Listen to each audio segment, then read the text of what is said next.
That day at Jimmy's house in his garage completely changed the course of my life forever. The 90s were just like hip hop was a contact sport. All of a sudden, I'm on my own again and I have to go find, new artists, new musicians to work with. Fortunately for me, I had done it once before when I separated myself from Eazy and Jerry Heller and Ruthless and what have you. So I know what the feeling of starting over feels like. But the second time I had Jimmy. There's some artists in music that all they are is searching for inspiration.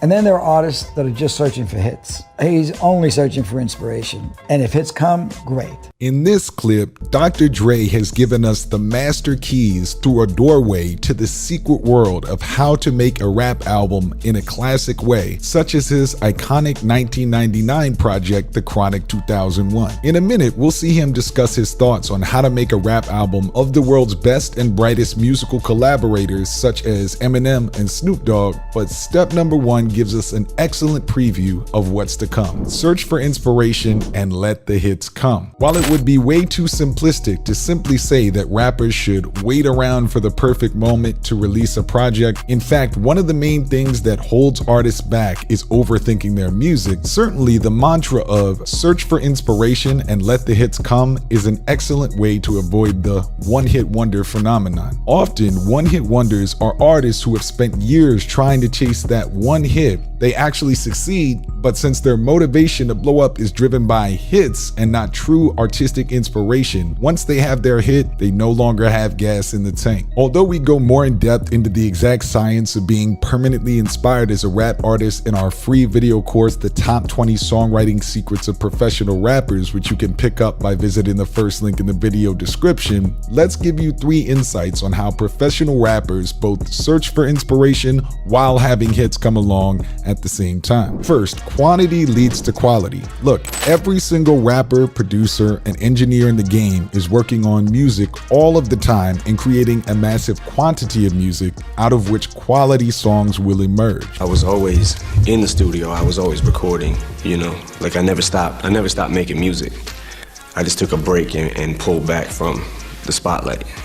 Well, I mean, for me at that time period, it was good for me to be away, and just be in the studio and make music. Think about how many times we've heard some of our favorite rappers ever claiming that they've been to Dr. Dre's legendary and mysterious vault of classics and recorded some music in his studio. This indicates that although Dr. Dre only releases a small quantity of music, he is creating a massive quantity of music along the way. Therefore, rather than assuming that quality over quantity means only work at a few songs at a time, really it's about creating music 24/7, always searching for inspiration, and then having a sharpshooter approach to releasing the best tracks, hence letting the hits come. Secondly, collaboration leads to creativity. Sometimes the best way to get inspiration is from others. Rather than going for the lone wolf approach to learning how to make a rap album, often the best solution to knowing what to do next is being humble enough to have rappers and producers on your side. Step 2 will discuss how Dr. Dre cultivated the skill of collaboration with artists like Snoop and Shady, but understanding that the best way to have hits fall out of the sky while still being inspired is one of the most solid ways to know how to make a rap album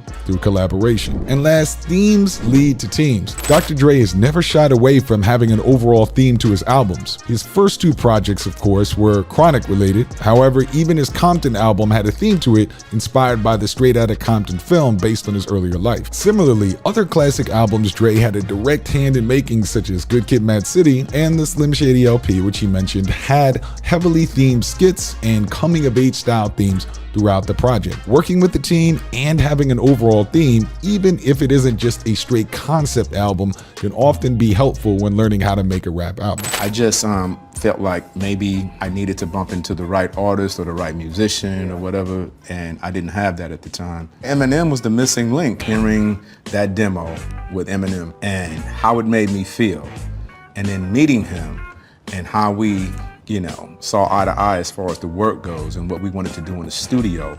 He was hungry, I was hungry, and it was just like, that spontaneous combustion, we just clicked, and that just brought everything and everybody together that was that was happening at that time. Step number 2 is check for apprentice and master opportunities. We've covered a lot here at How to Rap about the importance of mentor, mentee, and apprentice and master situations. You can hear rappers such as J. Cole and 50 Cent talk about this extensively in some of our recent breakdowns in a playlist that we will link in this video. In any case, we believe that finding a guide in their journey as an artist is not talked about enough when it comes to rappers. Almost every single major artist not only has a mentor to guide them, but they can have different mentors for different reasons. In the interview you're seeing in this video, you can also see that Jimmy Iovine himself is actually serving as sort of an album mentor for Dr. Dre throughout the process of creating what would be a classic album. Alternatively, Dr. Dre is serving as a mentor to Eminem, both in his career and in the life cycle of the creation of the Chronic 2001. Lastly, it's interesting to see that even though Eminem was most definitely the apprentice in this process,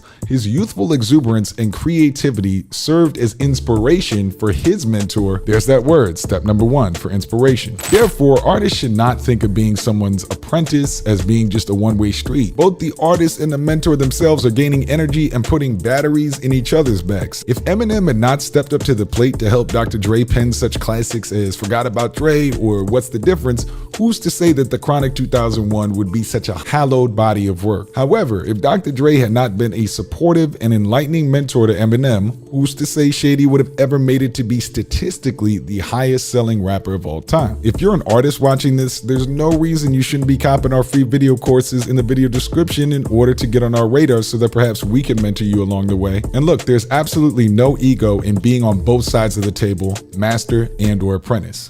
We found out that what we were doing, it really works. And that's all we needed. It's like, okay, the Slim Shady LP, they like that. Now that we know it works, wait till they hear this. And then we went in and started working on my second solo album, 2001. And step 3 is, if it ain't broke, don't fix it. There are many versions of the expression, if it ain't broke, don't fix it, such as don't reinvent the wheel. Dr. Dre is showing artists how to get out of their own way when learning how to make a rap album by using their prior successful work to guide them on their new project. This isn't to say don't challenge the audience with new ideas. Clearly, Dre's other proteges, such as Kendrick Lamar, are known for constantly reinventing themselves every album. However, looking for what they call proof of concept in business is often a great way to know that the future project is on the right track. In the case of the Chronic 2001, extensive use of humorous skits, dark, ominous beats, and the conversational I don't give a what attitude of the Slim Shady LP was later echoed in the Chronic 2001 album. Dre is telling us by using the Slim Shady LP as a proof of concept, they knew they could successfully translate some of those themes into a new project. You don't want to go into an album shooting blindly from the hip, as they say. Overall, the emphasis of inspiration through collaboration,